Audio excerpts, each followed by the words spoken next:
Welcome to WBC's guide YouTube channel. Deer aspirants, আজকে আমাদের ম্যাডেভাল Indian history lecture number 30। আমরা Mughal empire পড়ছিলাম।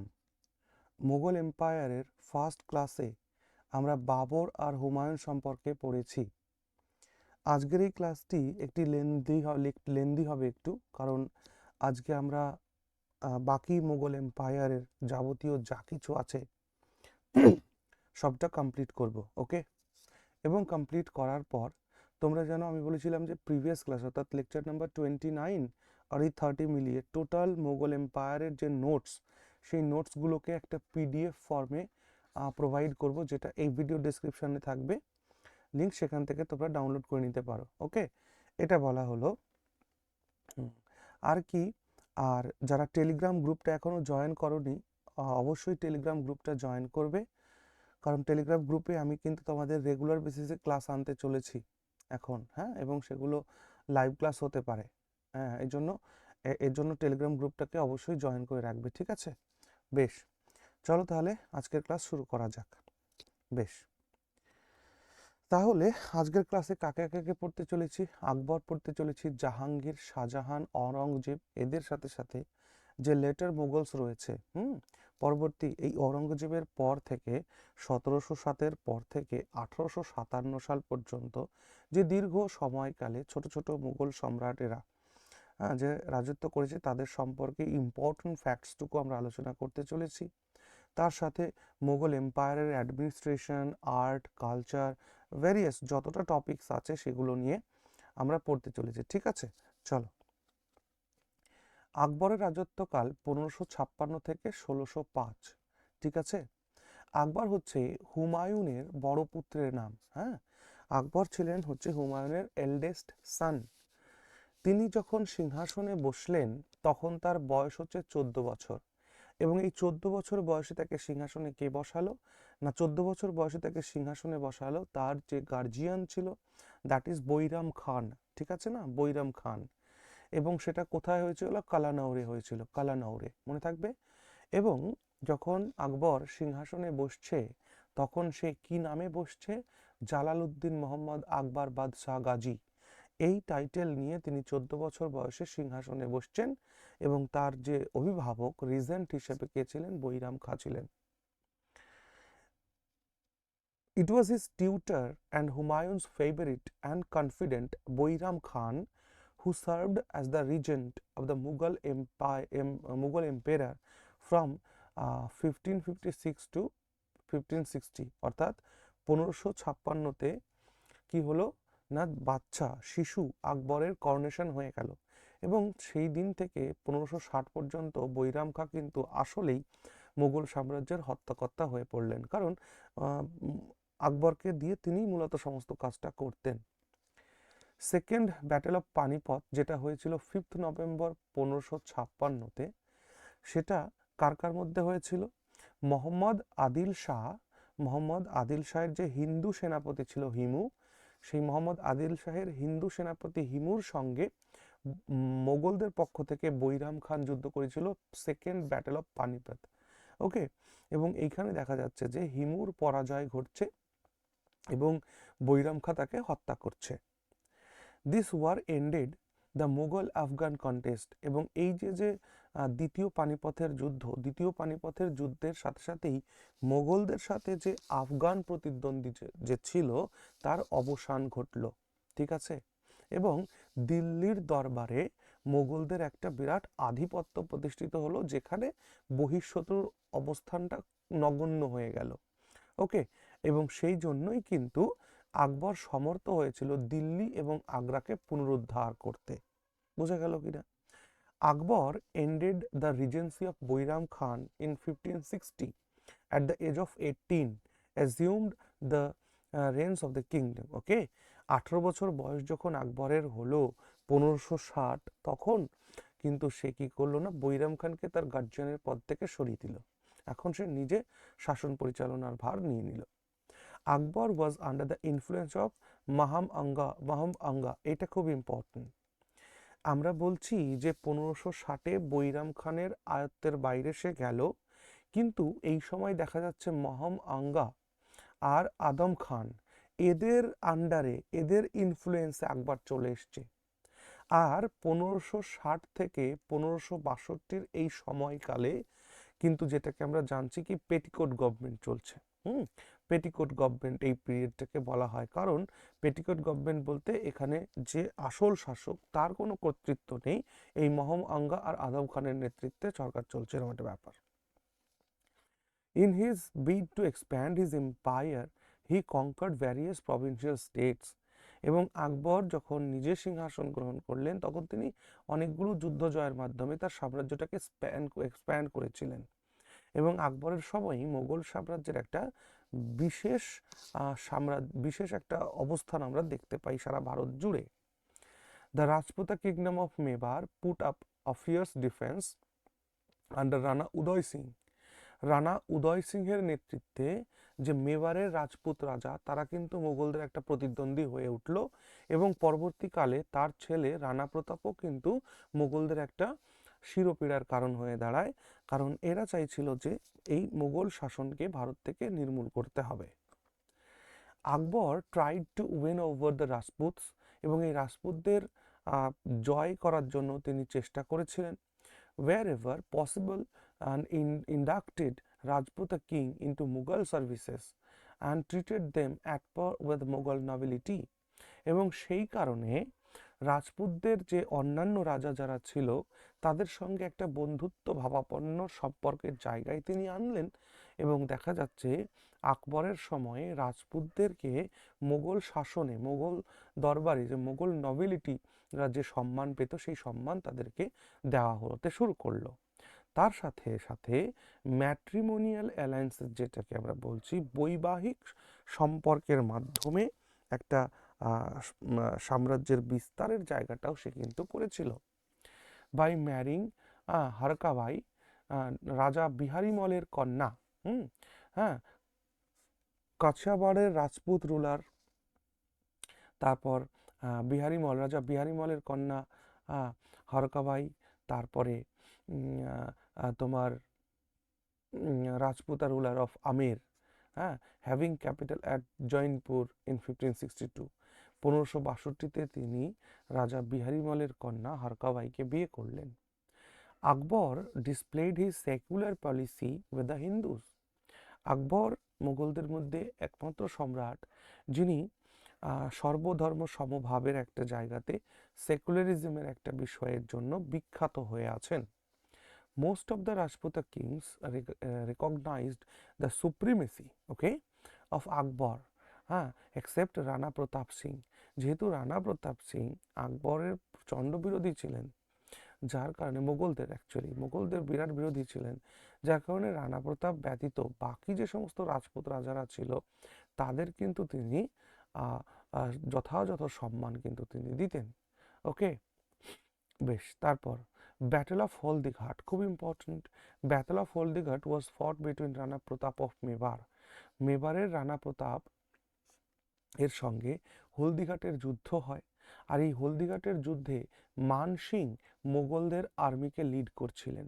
হ্যাঁ, মানসিং মোগলদের আর্মিকে লিড করছিলেন, এবং 1576-এ রানা প্রতাপকে কিন্তু পরাজয় করা হয়, এবং সেই জায়গা থেকে দেখা যাচ্ছে রানা প্রতাপের পরাজয়ের পর যে রাজপুতদের থেকে যে তার যে বিরোধের সব থেকে বড় জায়গাটা ছিল সেটা সরে যায়। Okay, as a revolt against orthodoxy and bigotry of religious priests, Akbar proclaimed a new religion.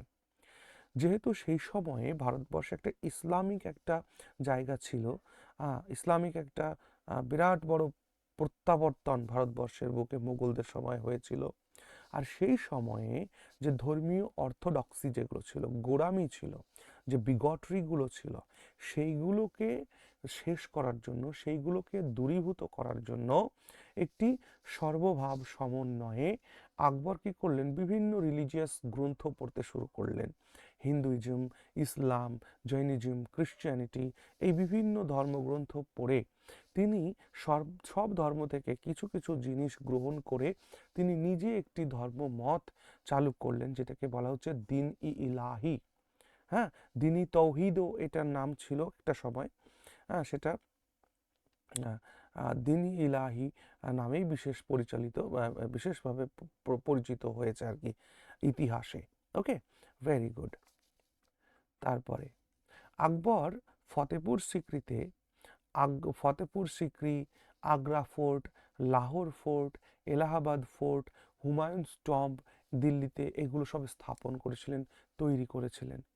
Fatehpur Sikri যেটা ছিল আগ্রার কাছাকাছি, সেই জায়গাটাকে তিনি তৈরি করেছিলেন এবং it is said that Akbar had no son. এই ফতেপুর সিক্রিটা আকবরের সময় বিশেষভাবে প্রাধান্য পেয়েছে। এখন কথা হলো কেন? এটা বলা হয় যে আকবর এর দীর্ঘদিন ধরে কোনো সন্তানাদি হচ্ছিল না। তো দীর্ঘদিন ধরে সন্তানাদি না হওয়ার জন্য তিনি শরণাপন্ন হলেন কার? শেখ সেলিম চিশতির শরণাপন্ন হলেন। তিনি একজন সুফি সাধক ছিলেন এবং সেই সুফি সাধক শেখ সেলিম চিশতি, তার আশীর্বাদ ধন্য হওয়ার পর আকবরের সন্তানের জন্ম হয়। ঠিক আছে? সেই আকবরের নাম কি, সেই সন্তানের নাম কি ছিল? সেলিম বা সেলিম অর, এটা অফ নয়, এটা অর হবে, সেলিম অর শিখো বাবা। হ্যাঁ, যাকে পরবর্তীকালে আমরা জাহাঙ্গীর নামে চিনব। ওকে, তাহলে সম্রাট আকবরের কি হচ্ছে, দীর্ঘদিন ধরে কোনো সন্তানাদি হচ্ছে না, যার কারণে তিনি শেখ সেলিম চিশতির শরণাপন্ন হলেন। তার আশীর্বাদে তিনি একটি পুত্র সন্তান লাভ করলেন, যার নাম সেলিম বা শিখো বাবা, যাকে পরবর্তীকালে আমরা জাহাঙ্গীর নামে চিনব। ওকে, এবং সেই কারণে সেলিম চিশতিকে সম্মান জানানোর জন্য তিনি তার রাজদরবার আগ্রা থেকে ফতেপুরে নিয়ে গেলেন, ফতেপুরের স্বীকৃতি নিয়ে গেলেন। Okay, he was patron of the arts and in his court many persons flourished. এবং আমরা জানি যে মধ্যকালীন ভারতে শিবাজি মহারাজ একদিকে আর আকবরকে একদিকে যদি আমরা রাখি, তাহলে দেখব যে শিবাজি মহারাজের রাজসভায় অষ্টদিগ্গজ, হ্যাঁ, হিন্দু ধারা মতে শিবাজি মহারাজের রাজসভায় অষ্টদিগ্গজকে দেখতে পাবো। আর ঠিক তেমনি করে এই আকবরের রাজসভাতে আমরা নবরত্ন দেখতে পাবো। সেই নবরত্নের মধ্যে কে কে ছিল সেটা নিয়ে আমরা একটু বিস্তর আলোচনা নেক্সট করছি। ওকে, ভেরি গুড। তুলসী দাস, যিনি রামচরিত মানস রচনা করেছিলেন, এই আকবরের সমসাময়িক ছিলেন, বরং তার রাজসভা অলঙ্কার করেছিলেন। অ্যাকচুয়ালি রাজসভা অলঙ্কার কথাটা ভুল, তিনি কখনোই রাজদরবারে আসেননি। হ্যাঁ, কিন্তু তিনি তার সমসাময়িক ছিলেন। হোয়েন আকবর ডাইড, এবং যখন আকবর মারা যাচ্ছে তখন তাকে আগ্রার কাছে সিকান্দারা তাকে সমাধিত করা হচ্ছে। Akbar is considered the real founder of the Mughal empire. সত্যি কথা, আকবরের সময়কালে মোগল সাম্রাজ্যের বিস্তার ঘটেছিল। ওকে, তো সেই কারণে আকবরকে বলা যেতে পারে যে মোগল এম্পায়ারের আসল প্রতিষ্ঠাতা। Birbal was killed. ওকে, আচ্ছা, তার আগে একটা লাইন গেল, he was the first Mughal ruler who divorced religion from politics. অর্থাৎ তিনি ছিলেন প্রথম শাসক যিনি ধর্মকে রাজনীতি থেকে বাইরে বের করে এনেছিলেন মোগলদের মধ্যে। ওকে, বীরবল ওয়াজ কিল্ড। আর যদি বলি সুলতানি সময়ে দাসবংশ যখন চলছিল, মানে সুলতানি যুগ যখন চলছিল, দাসবংশ বলাটা ঠিক হবে না, মোগলদের আগে দিল্লির দরবারে তো দিল্লির সুলতানেট ছিল। সেই দিল্লির সুলতানি যুগে যদি বলি যে ধর্মকে রাজনীতি থেকে আলাদা করেছিলেন, তিনি কি ছিলেন বলো? বলবান, ঠিক না? Okay, Birbal was killed in the battle of Yusufzai. Yusufzai ট্রাইবদের সাথে একটা যুদ্ধে বীরবলের মৃত্যু হয় 1586-তে। আবুল ফজল, এগুলো কারা? এগুলো কিন্তু এই নবরত্নের মধ্যে পড়ছে। আবুল ফজলকে হত্যা করেছিলেন হচ্ছে বীর সিং বুন্দেলা।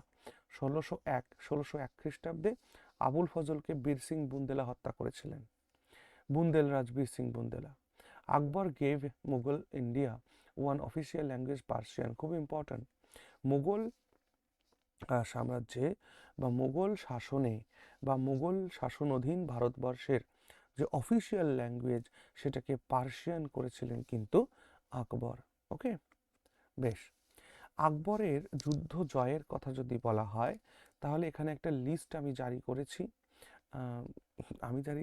ও মাই গড, কি বললাম, আমি নয়, একটা লিস্ট এখানে আমি দিয়েছি দ্যাট ইজ 1560 থেকে 62-তে মালবা প্রভিন্স, হ্যাঁ, মালবা প্রভিন্সকে জয় করেছিল বাজবাহাদুরের কাছ থেকে। 1561-তে চুনার দুর্গ জয় হলো আফগানদের থেকে। 1562-তে মিরাটা জয়মলের কাছ থেকে। 1564-তে গন্ডওয়ানা, হ্যাঁ, রানী দুর্গাবতী, বীর নারায়ণের যিনি গার্জিয়ান ছিলেন রানী দুর্গাবতী, তার থেকে গন্ডওয়ানা জয় করেছিলেন। রানা উদয় সিংহের থেকে চিতোর জয় করেছিলেন। রণথম্বর থেকে সুরজানহাড়ার থেকে রণথম্বর জয় করেছিলেন। রামচন্দ্রের থেকে কালিঞ্জর জয় করেছিলেন। তারপর চন্দ্রসেন, তারপর কল্যাণমল, রাজ সিং, হ্যাঁ, তারপর রাওয়াল হরিহরে, এদের থেকে মারওয়ার জয় করেছিলেন। বাহাদুর শাহের কাছ থেকে গুজরাট জয় করেছিলেন। দাউদ খান কারানি থেকে তিনি বাংলা বিহার জয় করেছিলেন। রানা প্রতাপের থেকে হলদিঘাট জয় করেছিলেন। ওকে, তারপরে মির্জা হাকিম এর থেকে কাবুল জয় করেছিলেন। ইউসুফ খান এবং ইয়াকুব খানের থেকে কাশ্মীর জয় করেছিলেন। জানি বেগ মির্জা থেকে সিন্ধ জয় করেছিলেন। কুতুল খান আর নিসার খানের থেকে ওড়িশা জয় করেছিলেন। আলী খানের থেকে খানদেশ জয় করেছিলেন। ইউসুফজাই ট্রাইবদের থেকে তিনি বালুচিস্তান জয় করেছিলেন। আর ইউসুফজাই ট্রাইবদের সঙ্গে একটু আগে বললাম, সেই জায়গাতে কিন্তু বীরবলের হত্যা হয়। আর মুজাফফর হোসেন মির্জা থেকে তিনি কান্দাহার জয় করেছিলেন। চাঁদ বিবি থেকে, হ্যাঁ, চাঁদ বিবি, বাহাদুর শাহের যিনি গার্জিয়ান ছিলেন চাঁদ বিবি, সেই চাঁদ বিবি থেকে আহমদনগর জয় করেছিলেন। আর মিরন বাহাদুর খানের থেকে তিনি অসিরগড় জয় করেছিলেন। সো এই যে জয় সমগ্র ভারতটাকে একটা সেন্ট্রাল শাসনের আওতায় কিন্তু আকবর এনেছিল মোগল সাম্রাজ্যকে, যার কারণে আমরা বলতে পারি যে মোগল শাসকদের মধ্যে আকবর ছিলেন সর্বশ্রেষ্ঠ। নেক্সট, আকবরের রিলিজিয়াস থট সম্পর্কে এবার কিছু আলোচনা করা যাক। এখন কথা হচ্ছে এমসিকিউ বেসড কোয়েশ্চেনে এই সমস্ত জিনিসগুলো ইম্পর্ট্যান্ট নয়, কিন্তু আমরা যেহেতু শুনতে পাচ্ছি যে এই আমাদের বিসিএসেরও যে সিলেবাস বা এক্সাম প্যাটার্ন সেটা ইউপিএসসির কায়দায় যাবে, তাহলে সেক্ষেত্রে আমাদের ডিটেলস পড়াটা আবশ্যিক। শোনো, রিলিজিয়াস থট আকবরের বলতে গেলে আকবর had passed his childhood in the surroundings of liberal views. আকবরের যে শৈশবটা কেটেছে, আকবরের যখন জন্ম হচ্ছে, তার পিতা হুমায়ুন তখন ভাগ্যান্বেষণ করে বেড়াচ্ছেন। খুব ভালো কথা, ভালো করে শোনো। আর এই সময়টা, হ্যাঁ, এই সময়টা তো কিন্তু খুব গুরুত্বপূর্ণ। সেই সময় তার বিভিন্ন উদারবাদী মানুষের সঙ্গে তার বেড়ে ওঠা, তার থাকার একটা সৌভাগ্য হয়েছিল, যার কারণে তার মধ্যে যে ইসলামিক কট্টরতা সেটার প্রভাব আমরা দেখি না। Okay, Abdul Latif the tutor of Akbar was a Shia, এবং সব থেকে বড় কথা আকবর হচ্ছে সুন্নি কমিউনিটি থেকে বিলং করতেন, কিন্তু তিনি তার ছোট্টবেলায় তাকে যে পড়িয়েছে সে হচ্ছে আব্দুল লতিফ, যিনি একজন শিয়া, যার কারণে এই শিয়াদের যে বিশ্বাস সেটা তার মধ্যে কিছু না কিছু আছে।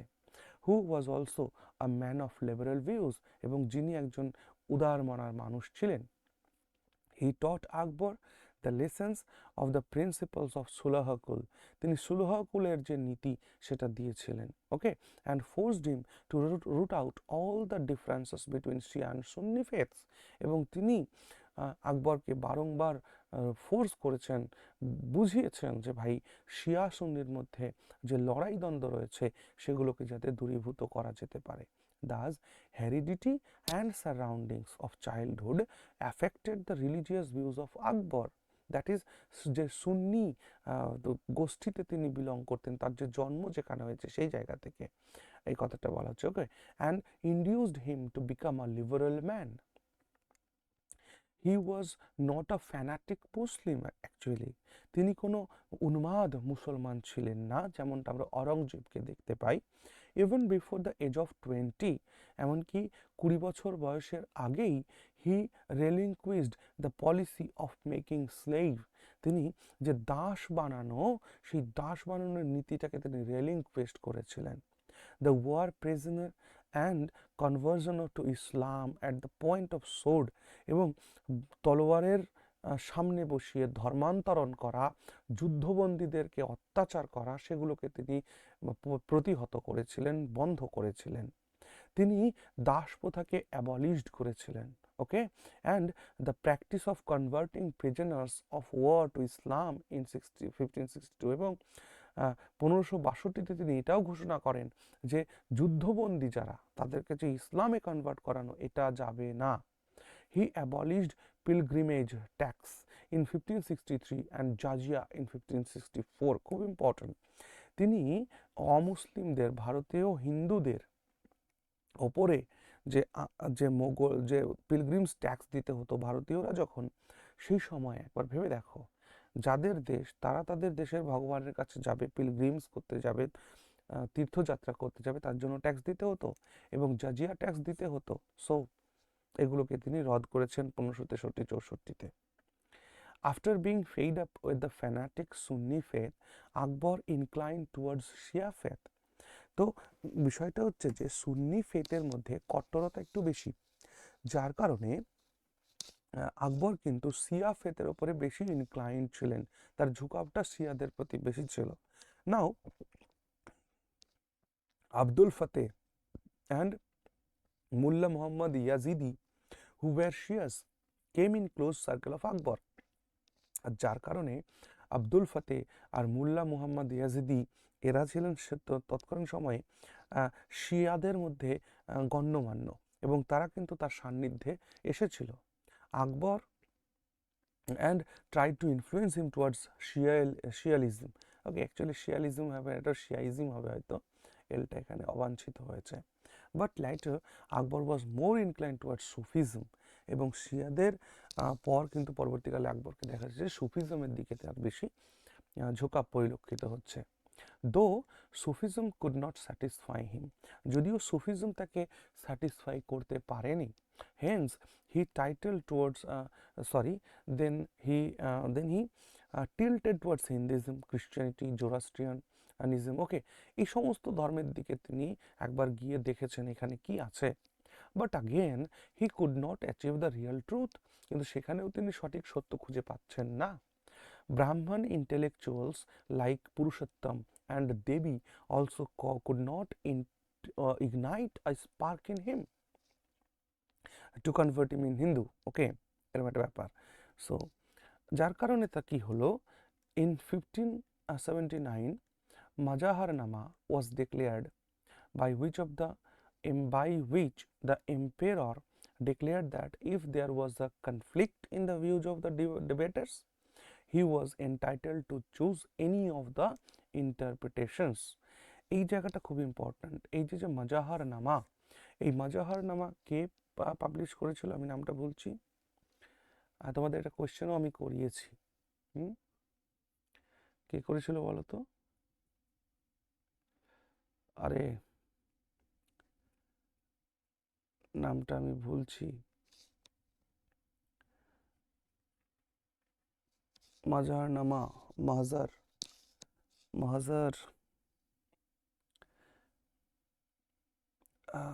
আচ্ছা ভুলছি, আমি পরে মনে পড়লে বলছি। আসলে মাজাহারনামাটা হচ্ছে তিনি যে দ্বীন-ই ইলাহি ধর্ম আনছেন, সেই দ্বীন-ই ইলাহি নিয়ে যদি কারো কোনো প্রশ্ন থাকে, কেউ যদি কোনো ডিবেট করতে চান বা কিছু বলতে চান, তার জন্য এটাকে ঘোষণা করেছিলেন। ওকে, আচ্ছা, দ্বীন-ই ইলাহি সম্পর্কে এবার কিছু কথা। Akbar adopted the policy of Sulehikul, সুলেহিকুলের পলিসি তিনি গ্রহণ করেছিলেন, যেটা তিনি বাল্যকাল থেকে শুনে আসছেন। সুলেহিকুল মানে পিস ফর অল, সকলের জন্য শান্তি। To unite the people of all religions, সর্বধর্মের মানুষকে সমন্বিত করে এমন একটা ধর্ম তিনি আনতে চাইছিলেন যেখানে সকলের জন্য শান্তি বিরাজ করবে। He started a new faith, তাওহিদ ইলাহি, এই তাওহিদ ই ইলাহি তিনি শুরু করলেন, আর এই তাওহিদ ই ইলাহি পরবর্তীকালে দ্বীন ই ইলাহি হয়ে গেল। Akbar's Rajput policy was also based on his religious policy, আকবরের যে রাজপুত পলিসি সেটা তার রিলিজিয়াস পলিসিরই একটি অঙ্গ ছিল, এটাকে বেস করেই তিনি করেছিলেন। Akbar cancelled the royal status of Islam, এবং আকবর যে রাষ্ট্রীয় ধর্ম ইসলাম এই জায়গাটাকে তিনি ত্যাগ করেছিলেন। Din-e-Ilahi was the essence of all the religions. Din-e-Ilahi প্রত্যেকটি ধর্মেরই তৎকালীন সময় একটা এসেন্স হয়ে পড়েছিল, গুরুত্বের বিষয় হয়ে পড়েছিল। Akbar granted freedom to people of all religions, তিনি সর্বধর্মের মানুষকে ফ্রিডম দিয়েছিলেন। He abolished all the religious restrictions imposed by previous Muslim rulers. Previous মুসলিম রুলার্সরা জনগণের ওপরে যা কিছু বাধা বিপত্তি এনেছিল ধার্মিকভাবে, সেগুলোকে তিনি অ্যাবলিশ করেছিলেন।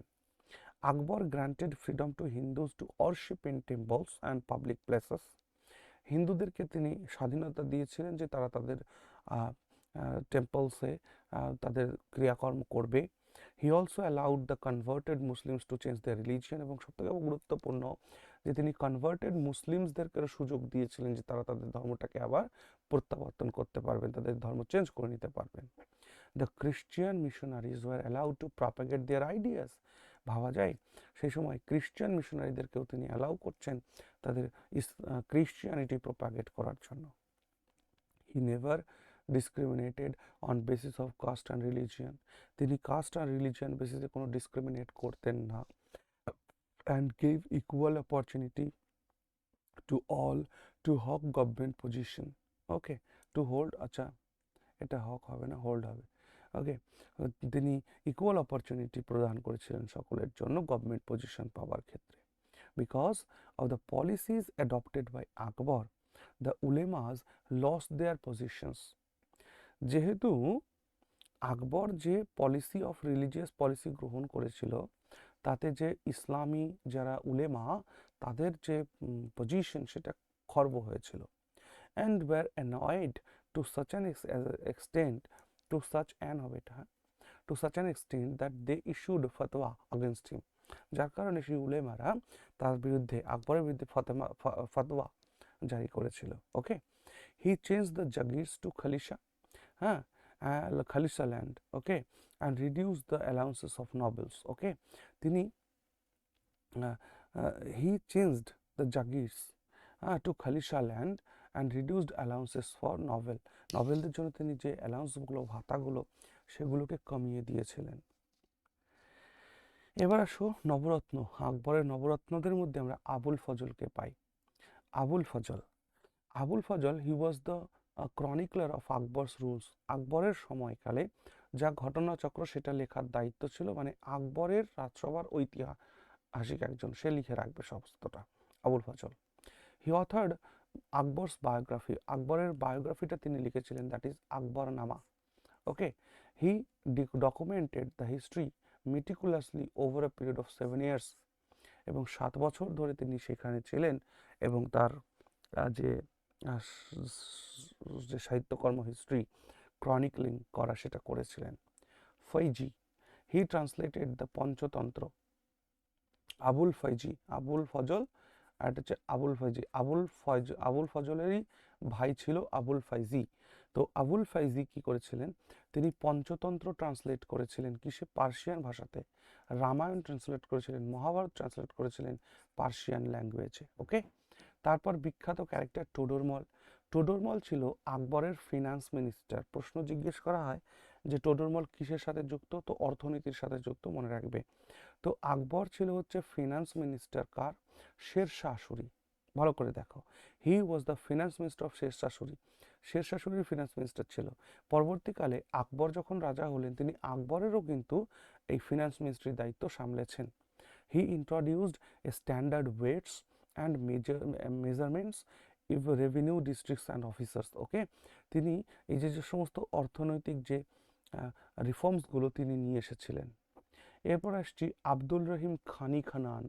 আব্দুল রহিম খানি খানান কে ছিল না, আব্দুল রহিম খানি খানান ছিল আকবরের যে গার্জিয়ান ছিল তার বাল্যে, বৈরাম খান, সেই বৈরাম খানেরই ছেলে হচ্ছে আব্দুল রহিম খানি খানান। এবং এই আব্দুল রহিম খানি খানানকে তিনি খুব ভালোবাসতেন, আকবর ভালোবাসতেন। Okay, the person who looked after him after the death of Humayun, অর্থাৎ এই যে বৈরাম খান, যে বৈরাম খান হুমায়ুনের মৃত্যুর পর এই আকবরের দেখাশোনা করেছে, তারই ছেলে হচ্ছে এই Abdul Rahim Khani Khanan. Rahim is known for his couplets আর দোহে, হ্যাঁ, এবং এই আব্দুল রহিম খানি খানানের অনেক দোহে কিন্তু রয়েছে। তানসেন নেক্সট গুরুত্বপূর্ণ ক্যারেক্টার। তার আসল নাম ছিল রামতনু পান্ডে, এটা জিজ্ঞেস করা হয়, ঠিক আছে। তানসেনের আসল নাম কি ছিল না, তানসেনের আসল নাম ছিল রামতনু পান্ডে। তানসেন একজন মিউজিশিয়ান ছিলেন, হ্যাঁ, তিনি একজন হিন্দু ছিলেন গোয়ালিয়রের, ওকে। হি সার্ভড দ্য কিং রামচন্দ্র, হ্যাঁ, who gave him the title Tansen. তিনি রামচন্দ্র রাজার রাজসভাতে ছিলেন এবং যিনি তাকে টাইটেল দিয়েছিলেন তানসেন। এবং আকবর তাকে টাইটেল দিয়েছিল মিয়া। আকবর তাকে টাইটেল কি দিয়েছিল, মিয়া টাইটেল দিয়েছিল। He was a great musician who is credited with the innovation of ragas such as Man Ki Malhar, Man Ki Todi and Darwari Kanada. তো এই যে মান কি মালহার, মান কি তোড়ি, দরবারি কানাড়া, এইগুলো যে রাগ, এই রাগগুলো তিনি সৃষ্টি করেছেন। এরপর আছে রাজা মানসিং।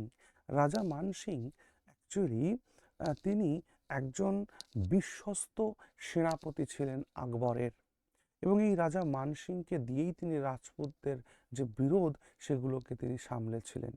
হি was the 24th Maharaja of Ambar.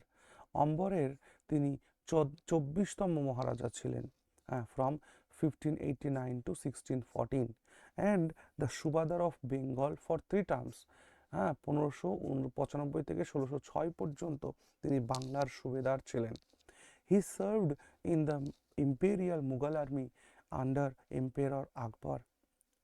Mansingh fought 67 important battles, ভাবা যায় 67, একটা দুটো নয়, 67 ব্যাটলস তিনি এই আকবরের হয়ে তিনি লড়েছেন। কোথায়? কাবুলে, বালাখে, তারপর বুখারাতে, বাংলাতে, সেন্ট্রাল আর সাউদার্ন ইন্ডিয়াতে, সমগ্র ভারত জুড়ে 67টি যুদ্ধ তিনি আকবরের পক্ষ থেকে লড়েছেন। ফকির ফকির আজিউদ্দিন, ফকির আজিউদ্দিন, তিনি হি ওয়াজ আ মিস্টিক, হ্যাঁ, and adviser whose advice Akbar regarded respectfully. ইনি একজন মিস্টিক ছিলেন। মিস্টিক বলতে আমরা বলতে পারি যে যার মধ্যে মানে এক্সট্রাঅর্ডিনারি কোনো পাওয়ার রয়েছে, সুপার ন্যাচারাল কোনো পাওয়ার যার মধ্যে রয়েছে। তো তার পরামর্শ আকবর খুব রেসপেক্টফুলি রিগার্ড করতেন। মুলাদো পেয়াজো, খুব ইম্পর্টেন্ট, মুলাদো পেয়াজো, হ্যাঁ, he was also an adviser in the court of Akbar, যার কথাও তিনি শুনতেন এবং ইনি খুব বুদ্ধিমান ব্যক্তি ছিলেন। আর last but not the least, that is Birbal. বীরবলের আসল নাম জিজ্ঞেস করা হয় মহেশ দাস। তাহলে এখানে আসল নাম দুজনের জিজ্ঞেস করা হবে, তানসেন, যার আসল নাম কি বলো, তানসেন, একটু আগে পড়লাম আমরা, তানসেনের রামতনু পান্ডে, আর হচ্ছে Birbal, that is Mahesh Das. He was a well known court gesture, যিনি একজন জেস্টার ছিলেন, ভাঁড় ছিলেন, হ্যাঁ, জোকিং মকিং করা তার কাজ ছিল, এবং অবশ্যই তো রাজার সহচরিত ছিলেনই বটে, হ্যাঁ, মোস্ট ফেভারিট অফ আকবর, ঠিক আছে না। এই ছিল তার নবরত্ন। তাহলে নবরত্নের মধ্যে কে কে ছিল একবার বলো?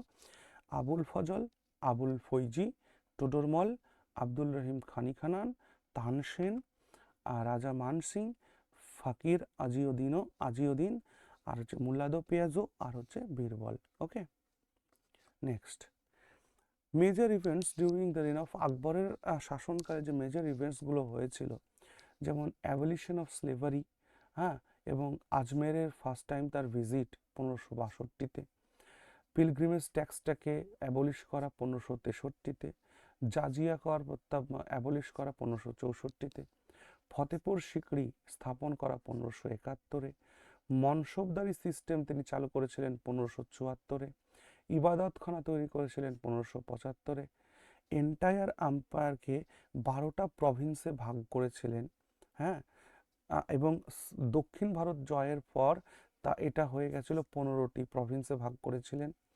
তারপর 1579-তে তিনি মাহাজার ইস্যু করেছিলেন, হ্যাঁ। আর এই মাহাজারটা ইস্যু করিয়েছিল কাকে দিয়ে বলো তো, আমি ভুলছি বারবার করে, মাহাজার ইস্যু করেছিল আমি, এটা খুব ইম্পর্ট্যান্ট একটা টপিক,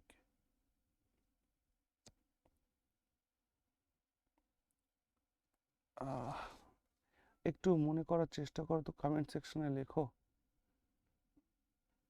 তাহলে যারা আমি ভুলছি অথচ তোমরা তো ভুলছো না,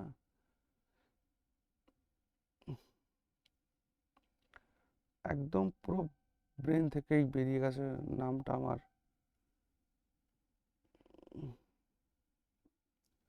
মাহাজার ইস্যু করিয়েছিল কাকে দিয়ে বলো?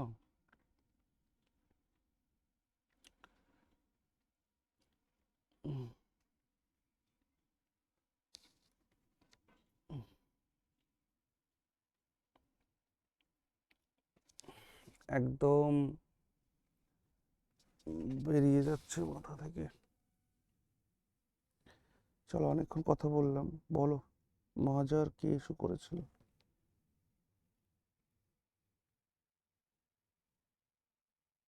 শেখ মুবারক, নাম মনে পড়েছে, শেখ মুবারক। ঠিক আছে, শেখ মুবারক তিনি মাহাজার করেছিলেন।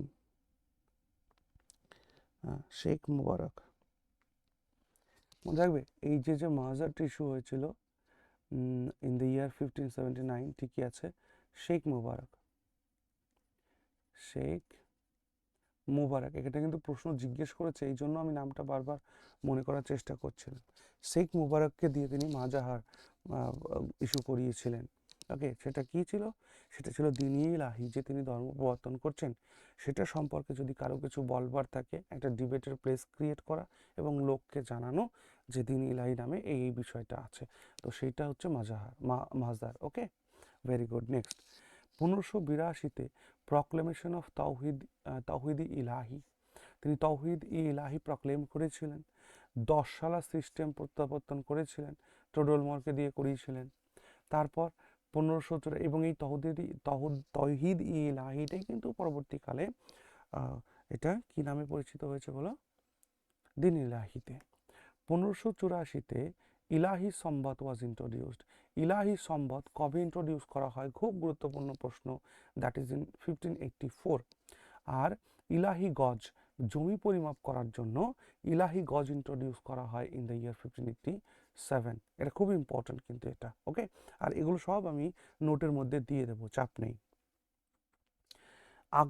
আকবরের রাজপুত পলিসিটাকে দেখো। সবার আগে তো ম্যাট্রিমোনিয়াল পলিসি দেখো। In 1562, Akbar married the daughter of Raja Biharimal of Amber. আম্বেরের রাজা বিহারিমলের কন্যা, যেটা মডার্ন ডে জয়পুর, তার কন্যা কে বিয়ে করেছিলেন। হ্যাঁ, Akbar's son Selim, who came to known as Jahangir, was born from this queen. ওকে, এবং এই রানীটার নাম কি ছিল? আমরা একটু আগে পড়ে এসেছি। এই রানীটার নাম কি ছিল বলো? এই রানীটার নাম কি ছিল? এই যে হরকাবাই, হরকাবাই। ওকে, হরকাবাইয়ের পুত্র, তার সন্তান সেলিম, যা পরবর্তীকালে Jahangir. He also married 2 other princesses. তিনি আরও দুজন রাজকন্যাকে বিয়ে করেছিলেন, যোধপুরের আর জয়সলমীরের। He married his son Jahangir to the daughter of Raja Bhagwan Das, son of বিহারিমাল। বিহারিমালের ছেলে ভগবান দাস, তার কন্যার সঙ্গে তিনি তার ছেলে জাহাঙ্গীরের বিয়ে দিয়েছিলেন। Khusrau, another son of Jahangir, জাহাঙ্গীরের আরেক পুত্র Khusrau was born to his princess, এবং এই রানীর থেকে জাহাঙ্গীরের একটি পুত্র খুসরাও জন্মগ্রহণ করেছিল, এবং এই খুসরাওই পরবর্তীকালে জাহাঙ্গীরের শিরোপীড়ার কারণ হবে। The marriage of Akbar in the family of Jaipur is considered as great significance. Okay, in the words of Dr. Beni Prasad, it symbolized the dawn of a new era in Indian politics. It gave the country a line of remarkable sovereigns. It secured to the 4 generations of Mughal emperors the service of some of the greatest captains and diplomats that medieval India produced. Okay, so এটা খুব important. এটা কিন্তু বেনি প্রসাদ, doctor বেনি প্রসাদের বক্তব্য। ঠিক আছে, quotation. Appointment to high post, এই যে রাজপুতদের যে তিনি হাই পোস্টে অ্যাপয়েন্টমেন্ট দিয়েছেন।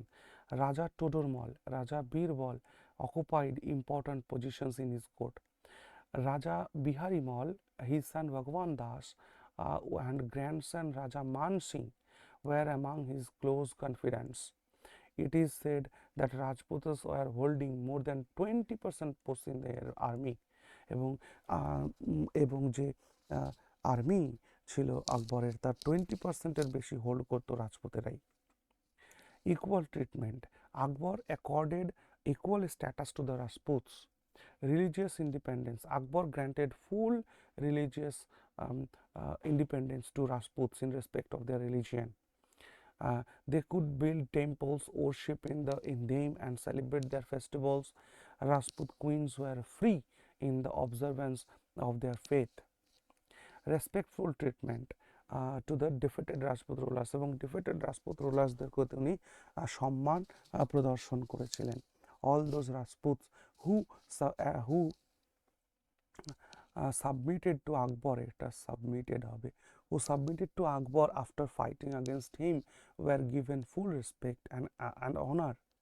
Akbar did not interfere in the internal administration of Rajput kingdoms. Okay. Reforms in Rajput society. Rajput society the reforms. Akbar attempted to remove some of the evils like the sati and child marriage from the Rajput society. He also gave royal sanction to widow remarriage. Abolition of jizya. Akbar removed jizya tax, which was levied by the Muslim rulers upon the non-Muslims. Akbar's religious policy. He abolished pilgrims' tax of jizya. In 1575, he ordered for the construction of Ibadat Khana, that is house of worship, at his new capital Fatehpur Sikri. Akbar invited learned scholars from all religions like Hinduism, Jainism, Christianity, তারপর জোরাস্ট্রিয়ানিজম ইত্যাদি সমস্ত ধর্ম থেকে তিনি স্কলার্সদেরকে invite করতেন, তাদের পরামর্শ তিনি গ্রহণ করতেন। In 1582, he promulgated a new religion called Din-i-Ilahi or divine faith. It believes in one God. It contained good points of all religions, যেটা আমরা অলরেডি আগে আলোচনা করলাম। He propagated a philosophy of sulhi kul, that is peace to all. In 1582, he discontinued the debates in the Ibadat Khana as it led to the bitterness among different religions. এবং সবথেকে গুরুত্বপূর্ণ কথা, 1575-এ তিনি ইবাদত খানা তৈরি করেছিলেন। ইবাদত খানার কাজ কি ছিল? ইবাদত খানা ছিল যে হাউস অফ ওয়ারশিপ, এবং এই ইবাদত খানাতে কিন্তু কি হতো যে তার দিন-ই-ইলাহি, এখানে সকল ধর্মের লোক আসতো, তাদের মধ্যে ডিবেট হতো কার ধর্ম ভালো, কার ধর্মে কি, এই সমস্ত। আর এই ডিবেটটাকে তিনি বন্ধ করেছিলেন কবে? 1582-তে। কেন?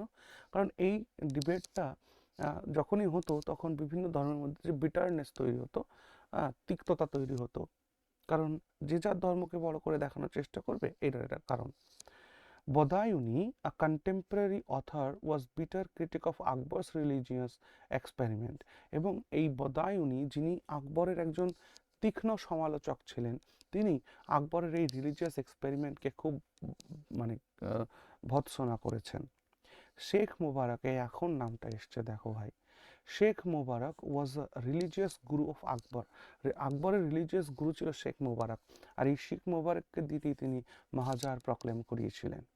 Akbar's new religious policy was drafted by Abul Faizi. Okay. Some notable facts about Akbar. Akbar সম্পর্কে কিছু notable facts আমরা জানি।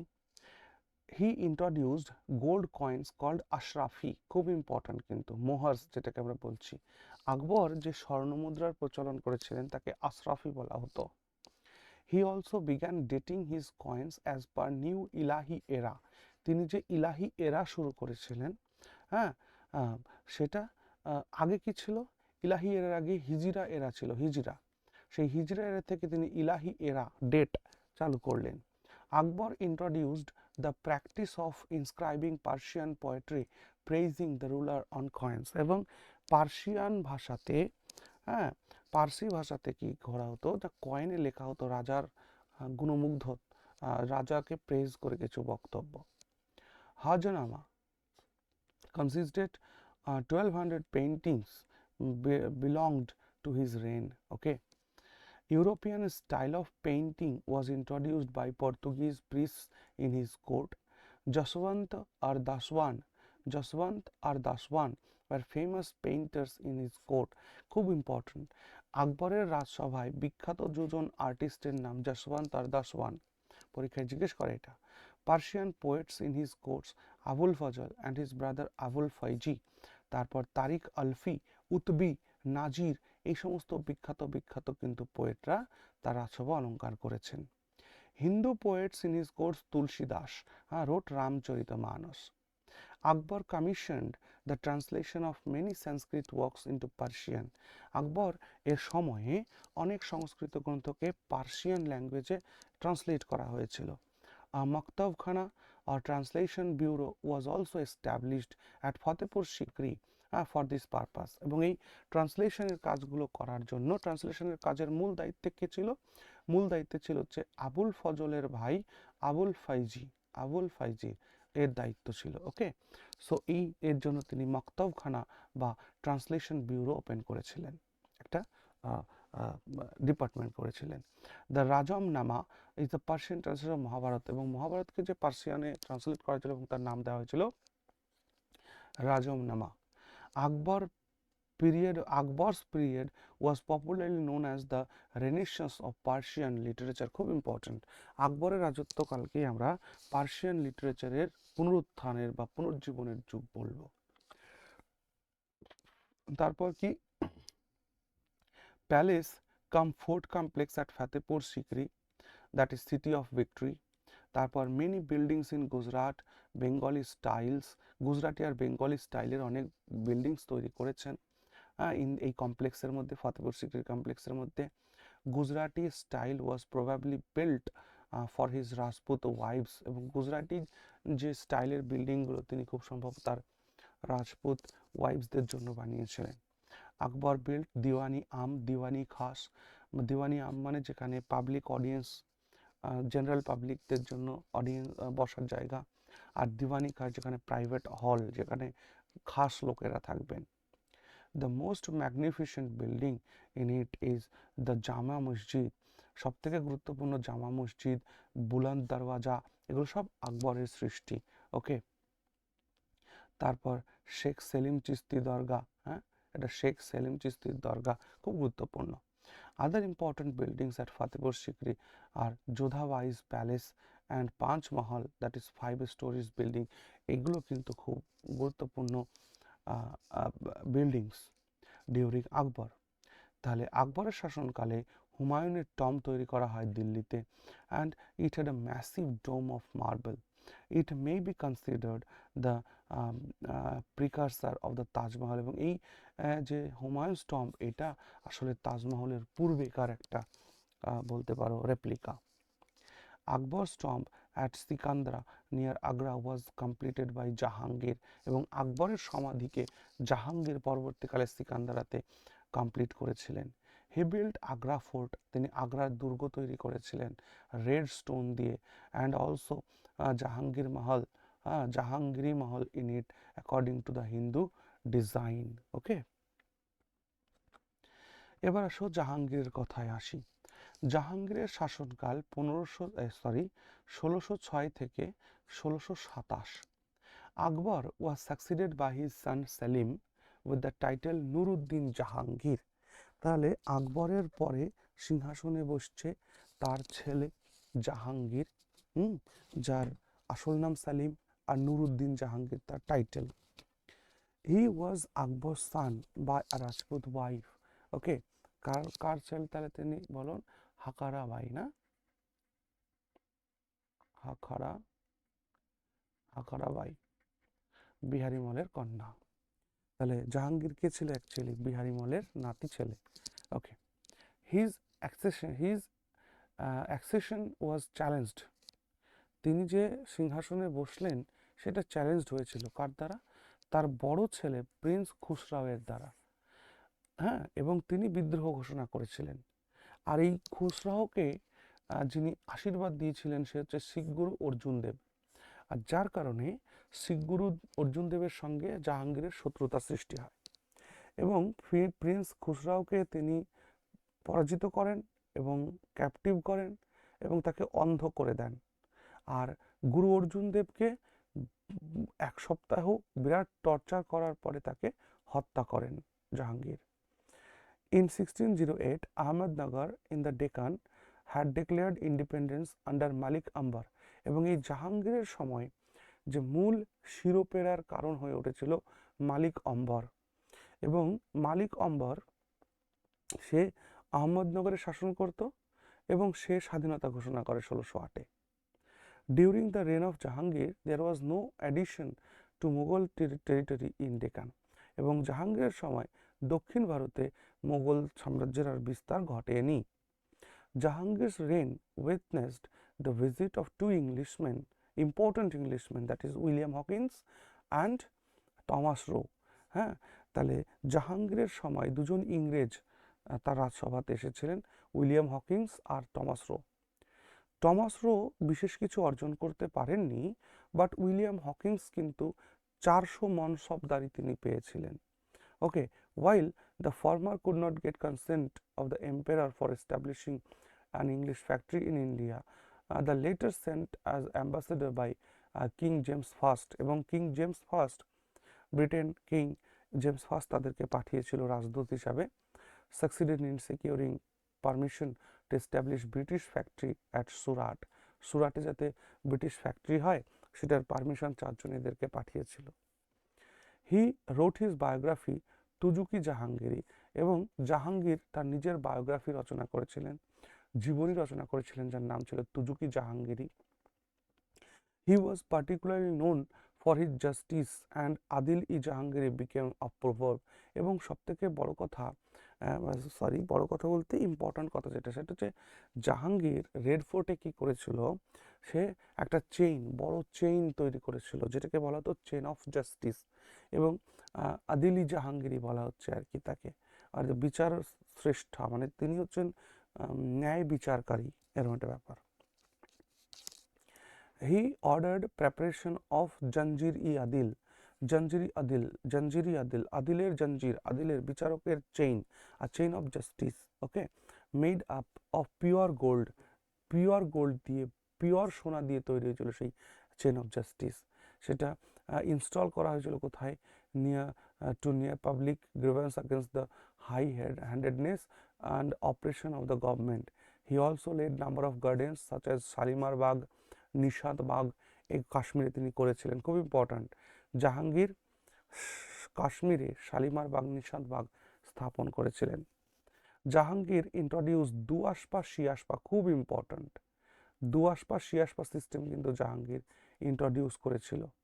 It is a system whereby the selected nobles could be allowed to maintain a large quota of troops without raising their Jat rank. The system was popular. Duashpa mane a troop with 2 horses, Shiashpa a troop with 3 horses system. এটা খুব সম্ভব 2015 কি 16 BCS এ এই কোয়েশ্চেনটা কিন্তু ছিল। দুআসপা শিয়াসপা কে প্রচলন করেন? সো জাহাঙ্গীর। ওকে, দুআসপা শিয়াসপা মানে দুআসপা মানে 2টো ঘোড়া, শিয়াসপা মানে 3টে ঘোড়া, ওকে, তার একটা ট্রুপ, যে কোনো একটা জাটের র্যাঙ্কে রাখতে হবে আর কি। Okay, in 1611 Jahangir married Mehrunnisa who was known as Nur Jahan. 1611-তে তিনি নূরজাহানকে বিবাহ করেন, হ্যাঁ, যার আরেক নাম ছিল Mehrunnisa, that is light of world. Nurjahan dominated the royal household and set new fashions based on Persian traditions. She encouraged Persian art and culture in the court. Nurjahan became the real power behind the throne.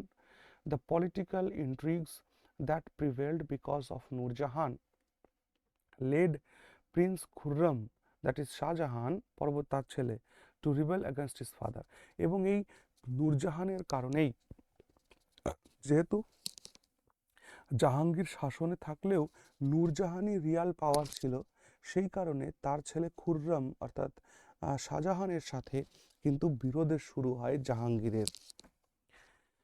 Nurjahan, who ruled the empire for 10 years, lost her power and influences after Jahangir's death, এবং জাহাঙ্গীরের মৃত্যুর পর তিনি তার সমস্ত ক্ষমতা হারান। Jahangir died near Lahore, Jahangir লাহোরের কাছে মারা যান। তিনি যখন কাশ্মীর থেকে লাহোরে যাচ্ছিলেন তখন হি ওয়াজ বারিড ইন লাহোর, তাকে লাহোরেই সমাধিস্থ করা হয়। এবার আসো শাহজাহানের কথায়।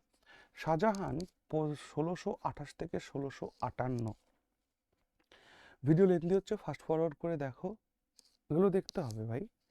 চলো একবারে না পারো দুটো তিনটে টার্মে দেখে নিও। After Jahangir's death in 1627, Shah Jahan reached Agra. ঠিক আছে, জাহাঙ্গীরের মৃত্যুর পর শাহজাহান আগ্রা পৌঁছালেন। With the support of the nobles and the army and ascended the throne. Shah Jahan launched a prolonged campaign in the northwest frontier to recover Kandahar and the ancestral lands, but was unable to control Kandahar. His Deccan policy was more successful. He defeated the forces of Ahmednagar and annexed it. Okay, both Bijapur and Golconda signed a treaty with the emperor. Shahjahan defeated Shivaji's father Shahaji Bhosle. Shah Jahan শিবাজির বাবা শাহাজি ভোসলেকে পরাজিত করেছিলেন। In 1631, Shahjahan's wife Mumtaz Mahal passed away at Burhanpur. 1631-এ শাহজাহানের প্রিয় পত্নী মুমতাজ মহল মারা যায়। আর সেই মুমতাজ মহলের স্মরণেই শাহজাহান কি করলেন, আগ্রাতে একটি মৌসলেম তৈরি করলেন, আর যেটাই পরবর্তীকালে তাজমহল নামে পরিচিত হলো। He was contemporary to Louis IV, 14th, এটা 14, লুইস 14th অফ ফ্রান্স, তিনি ফ্রান্সের লুইস 14th-এর সমসাময়িক ছিলেন। দেখো যে পয়েন্টগুলো লেখা আছে নিশ্চিত রূপে এইগুলো কোনো না কোনো কোয়েশ্চেন জিজ্ঞেস আগে করেছে, এই জন্যই। In his reign the famous peacock throne, যে ময়ূর সিংহাসন ছিল না বিখ্যাত, সেই ময়ূর সিংহাসন কিন্তু রাজার জন্য বানানো হয়েছিল। অর্থাৎ জিজ্ঞেস করা হয় ময়ূর সিংহাসন কে নির্মাণ করেছিলেন, না ময়ূর সিংহাসন নির্মাণ করেছিলেন শাহজাহান। ইউরোপিয়ানস লাইক, এবং এই শাহজাহানের রাজদরবারে সব থেকে বেশি ইউরোপিয়ানসরা এসেছিলেন। দেখো বার্নিয়ার এসেছিলেন ফ্রেঞ্চ থেকে, ফ্রেঞ্চের ট্রাভেলার ছিলেন, ফিজিশিয়ান ট্রাভেলার। ট্যাভার্নিয়ার এসেছিলেন ফ্রেঞ্চের জেম মার্চেন্ট অ্যান্ড ট্রাভেলার। তারপর ম্যান্ডেলাসলো ও ছিলেন জার্মানি থেকে এসেছিলেন, তিনি অ্যাডভেঞ্চারার। পিটার মান্ডি এসেছিলেন ইংলিশ ট্রেডার। এসেছিলেন Manushi Italian writer, visited India during the reign of Shah Jahan and left behind detailed accounts of India. Okay, during the last days of Shah Jahan, there was a contest for the throne amongst his four sons. এই শাহজাহানের যে চার পুত্র ছিল, কে কে, দারা সুজা, আর কে কে বলো, শাহজাহানের চার পুত্রের নাম বলো, দারা সুজা,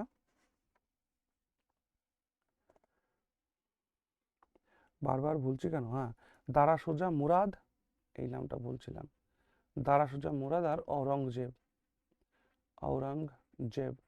এই ছিল চার পুত্র। আর এই শাহজাহানের জীবিতকালে বেঁচে থাকার সময়ই এই চার পুত্র কিন্তু সংগ্রামে জড়িয়ে পড়ে। তার মধ্যে যে দারা ছিল, দারা শিখো, সে ছিল উদারবাদী। দারা শিখো এল্ডেস্ট সান, সব থেকে বড় ছেলে দারা শিখো, তাহলে তারই নবাব হওয়ার কথা, কিন্তু এবং তিনি তার বাবার প্রিয় পাত্রও ছিল। তাই শাহজাহান চাইছিল যে তার মৃত্যুর পর দারা শিখো দিল্লির দরবারে বসুক, কিন্তু আওরঙ্গজেব সেটা হতে দেবেন কেন, সেটা হতে দিলেন না।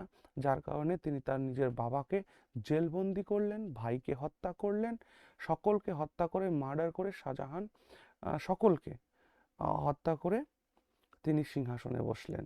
A war of succession broke out between the four sons of Shah Jahan, in which Aurangzeb emerged victorious. Aurangzeb imprisoned Shah Jahan and crowned himself as the Mughal emperor. Okay, Shah Jahan died broken-hearted as a royal prisoner in January 1666 and was buried in the Taj Mahal. Okay, আসো এবার অরঙ্গজেব, ইতিহাসের একটি কালো চরিত্র অরঙ্গজেব। চলো এখানে অরঙ্গজেবের রাজত্বকাল 1565 থেকে 1707 sorry 1658 থেকে 1707। He assumed the title Alamgir, that is world conqueror. Alamgir মানে যে সমগ্র বিশ্বকে জয় করেছে, এই উপাধি নিয়ে সে সিংহাসনে বসছে। His military campaigns in his first 10 years of reign were a great success.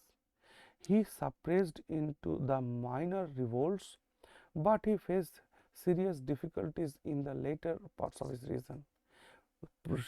তার শাসক জীবনের প্রথম সময়ে তো তিনি বিরাট সাফল্য পেয়েছেন, কিন্তু পরবর্তীকালে তিনি কিন্তু বিভিন্ন সমস্যায় জড়িয়ে পড়েছেন।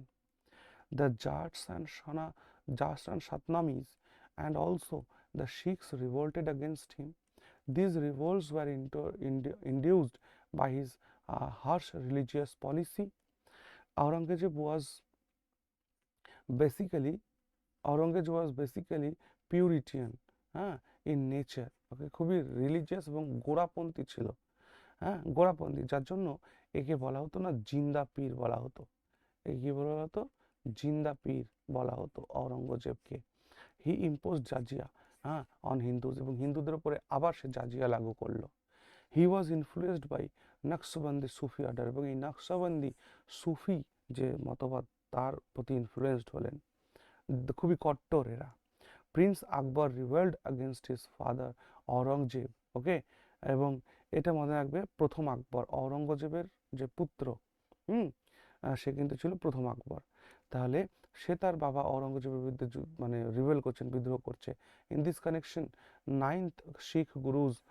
Ninth Guru of শিখস, Guru Tegh Bahadur was executed Aurangzeb.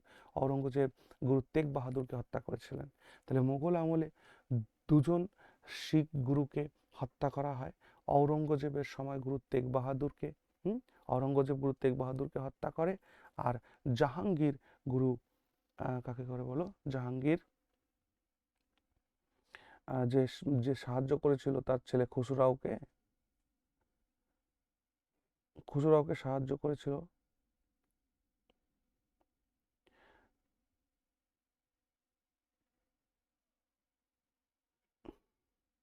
আজকে কি আমার নাম ভোলার পালা? গুরু অর্জুন দেব, হায় ভগবান, নাম ভুলছি কেন এত। গুরু অর্জুন দেবকে জাহাঙ্গীর হত্যা করেছিল, ফিফথ শিখ গুরু। আর ঔরঙ্গজেব তোমার হত্যা করছে কাকে না, যে নবম শিখ গুরু, গুরু তেগ বাহাদুরকে।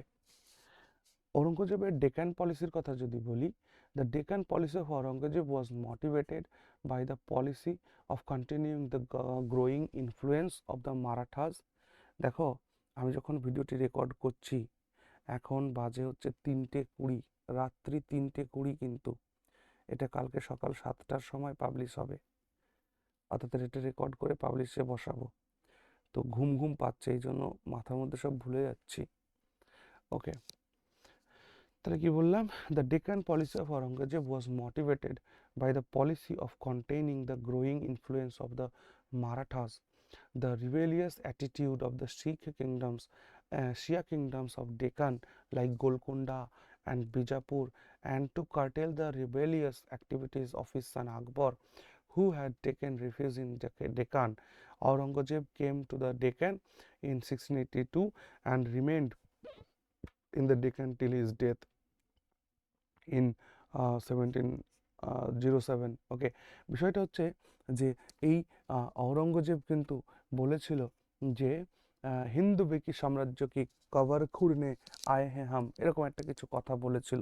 হিন্দবী সাম্রাজ্যের সে ধ্বংস করতে নাকি সাউথ ইন্ডিয়াতে গিয়েছিল, অথচ দেখা যাচ্ছে যে সাউথ ইন্ডিয়াতে তারই কিন্তু মৃত্যু হচ্ছে। ঠিক আছে না, এরকম একটা ব্যাপার। চলো,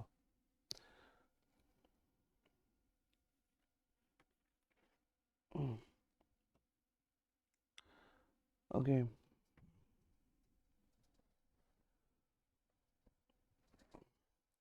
এখান থেকে আরো কিছু পয়েন্ট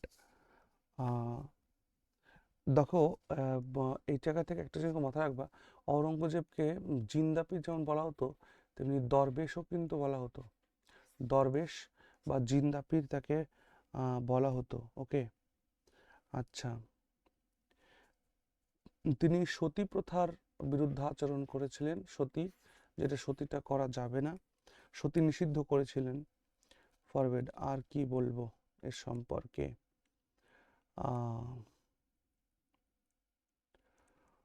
ওকে, এইটুকুনি বলার ছিল। চলো, আচ্ছা, আরো কিছু দেখো। Aurangzeb annexed Golconda, Bijapur. In fact, the destruction of the Deccan kingdoms was a political blunder. ঠিক আছে না? এই ডেকান কিংডমসগুলোকে ডিস্ট্রাকশন করাটা তার পলিটিক্যাল ব্ল্যান্ডারের কাজই ছিল on the part of Aurangzeb. The barrier between the Mughals and the Marathas was removed. কারণ এই ডেকানসের যে বিজাপুর, গোলকোন্ডা, এরা মারাঠাদেরকে ব্যস্ত রাখতো। আর যখনই গোলকোন্ডা, বিজাপুর যখন মোগল সাম্রাজ্যের সাথে যুক্ত হয়ে গেল, তখন মারাঠারা এবার সরাসরি মোগলদের বিরুদ্ধে মানে যুদ্ধযাত্রা শুরু করলো। এই জন্য এটা পলিটিক্যাল ব্লান্ডার বলা হচ্ছে। ওকে, thus the barrier between the Mughals and the Marathas was removed, and there ensued a direct confrontation between them. Also, his Deccan campaigns exhausted the Mughal treasury, এবং তিনি দক্ষিণ ভারতে এত প্রয়াস করেছেন তার সাম্রাজ্য স্থাপনের জন্য, যার কারণে যে মুঘল রাজকোষ সেটা শূন্য হয়ে গেছিল। অ্যাকর্ডিং টু জেন Sarkar, the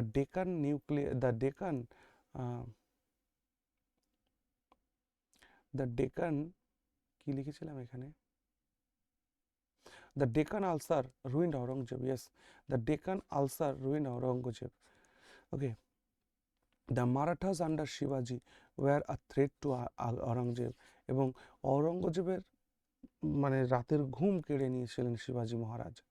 Aurangzeb sent two of his great generals, that is Shaista Khan and জয় সিং। হ্যাঁ, ঔরঙ্গজেবের যে বিখ্যাত যে জেনারেল ছিল শায়েস্তা খান আর জয় সিংকে পাঠিয়েছিল, one after the other, to capture Shivaji. Joy Singh captured Shivaji and took him to Delhi, but Shivaji managed to escape to the Deccan.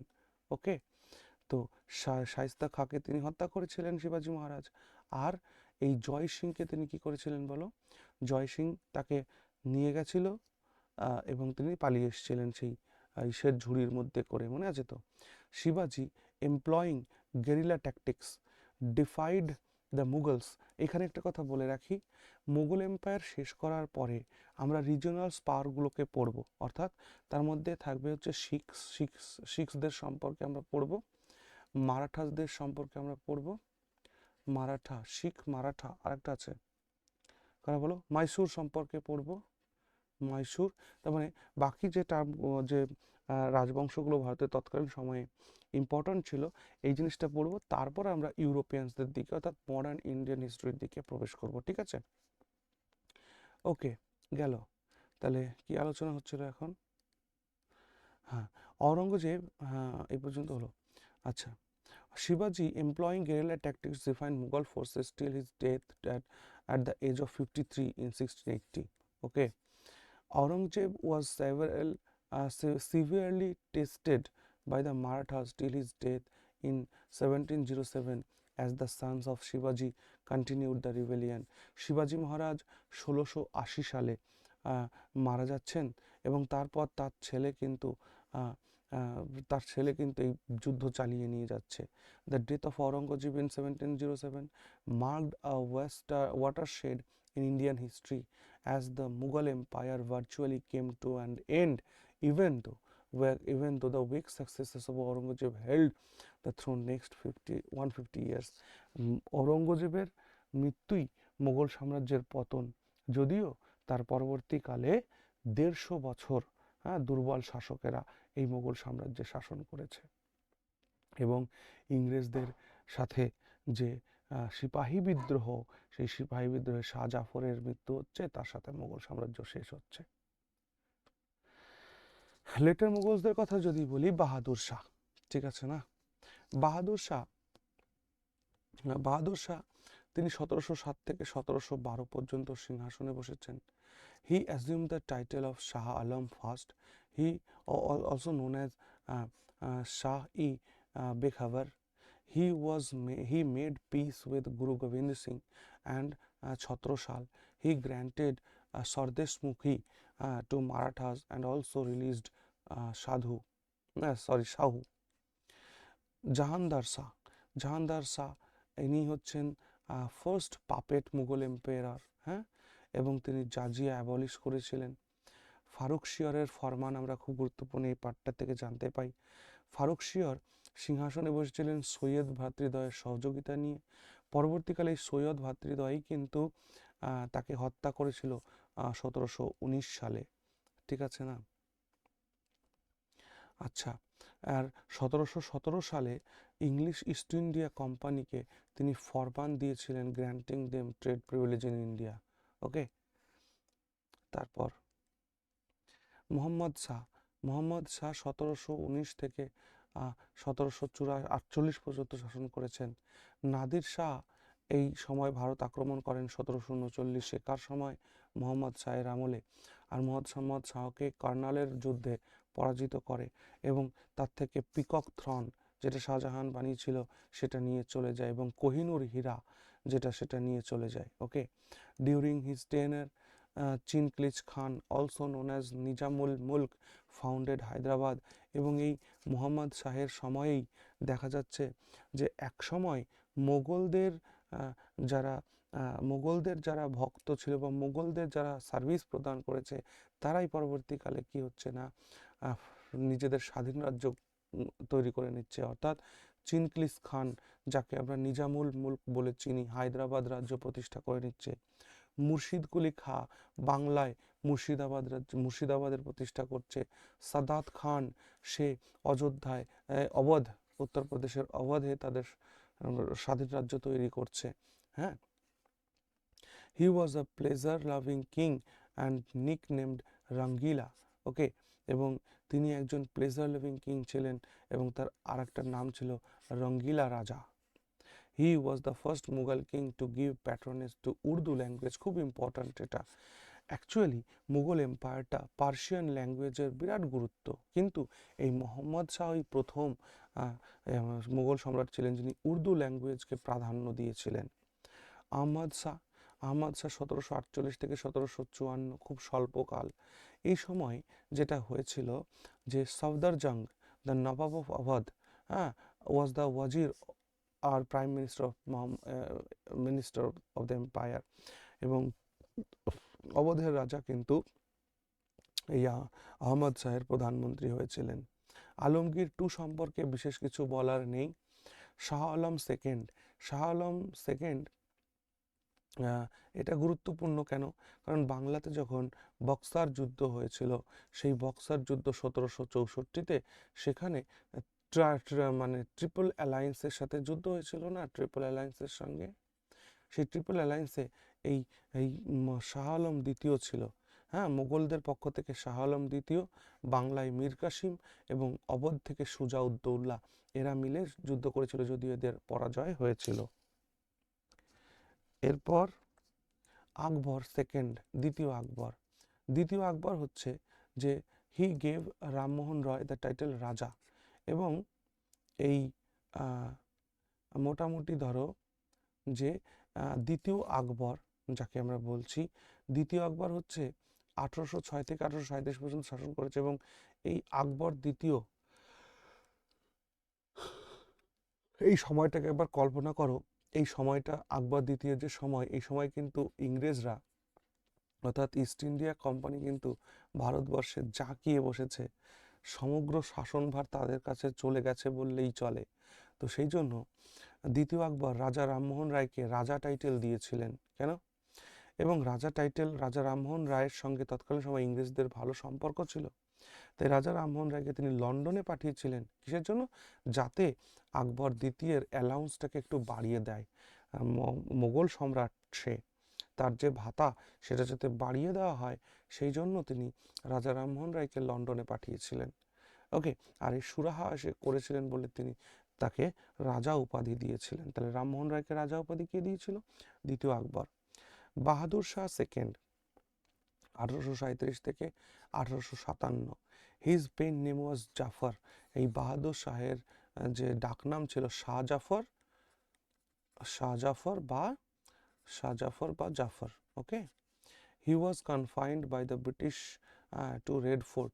Red ফোর্টে তিনি confined ছিলেন ডিউরিং দ্য রিভোল্ট অফ 1857, এবং পরবর্তীকালে 1857 যে সিপাহী বিদ্রোহ বা মহাবিদ্রোহ যাই বলি না কেন, সেটা যখন শেষ হলো, তখন তাকে কিন্তু রেঙ্গুনে, অর্থাৎ বর্তমান বার্মা, বার্মা বা মায়ানমারে কিন্তু তাকে নির্বাসন দেওয়া হয়েছিল, এবং সেখানেই 1862-তে তার মৃত্যুবরণ হয়।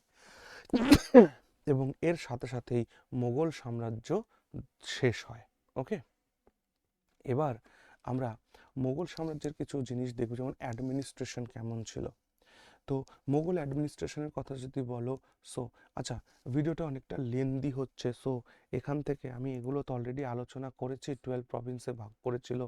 দক্ষিণ ভারত জয় করার পরে সেটা 15টা প্রভিন্স হয়েছিল। তো এই পার্টগুলো না তোমরা একটুখানি পড়ে নাও। অনেকটা রাত হয়েছে, প্রায় 4টে বাজতে গেল।